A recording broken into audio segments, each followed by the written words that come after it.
Sir এই নেন আপনার খাবার।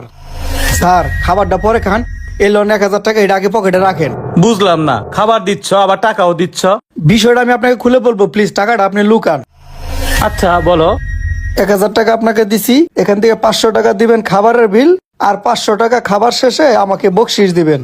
তার কারণ? স্যার একটা ছেলে 1 বছর ধরে একটা রেস্টুরেন্টে কাজ করতেছে, আর একটা ছেলে 6 মাস ধরে আইসায় তার সাথে বেশি বেতন নিচ্ছে, তারই প্রমোশন হচ্ছে, এটা কি ঠিক? ওই ছেলেটা 1 বছর যাবত আছে, হয়তো তার এক্সপিরিয়েন্সের অভাব, কাজের কোনো ঘাটতি আছে। না স্যার, ওই ছেলের কোনো এক্সপিরিয়েন্সই নাই, ওই ছেলে তো 6 মাস ধরে আসছে, একবারে নতুন। হয়তো মালিকের আত্মীয় হবে। মালিকের সে আত্মীয় না, সততার সাথে 1 বছর ধরে যে ছেলেটা কাজ করতেছে এই ছেলেটাই স্যার আমি। তাহলে তুমি মালিককে বুঝিয়ে বলো।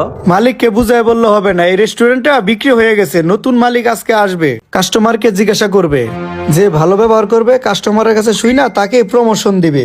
স্যার তাই আপনাকে বলছি, ওই 1000 টাকা যে আমি দিছি ওইখান থেকে 500 টাকা আপনি খাবারের বিল দিবেন, আর 500 টাকা আমাকে বকশিস দিবেন। স্যার এই উপকারটা আপনি আমার করেন। অবশ্যই, তুমি আমাকে ফ্রিতে খাইতে দিলা, আর আমি তোমার এই উপকারটা করব না? অবশ্যই করব। ঠিক আছে স্যার, তাহলে আমি আসি। হ্যাঁ, আসসালামু আলাইকুম। রুবেল সাহেব, আপনি কি মুরগির বিল পেড করছেন? জি বস, মুরগির বিল পেড করে আসছি। তাহলে মুরগিওয়ালা যে ফোন দিল, তাহলে মনে হয় ভুলে ফোন দিছিল। সাদ্দাম ভাই, আমার মুরগির টাকাটা।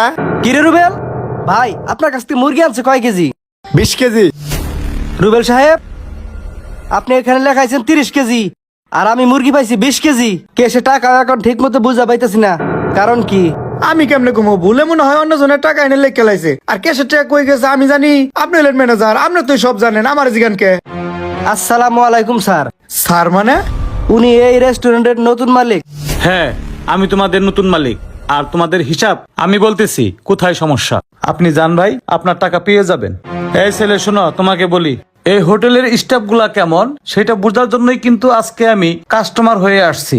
এসে যেটা পাইলাম, রুবেল সাহেব আমাকে 1000 টাকা দিছে, আমি যেন তার প্রশংসা করি, আর যেন তার প্রমোশন হয়ে যায়।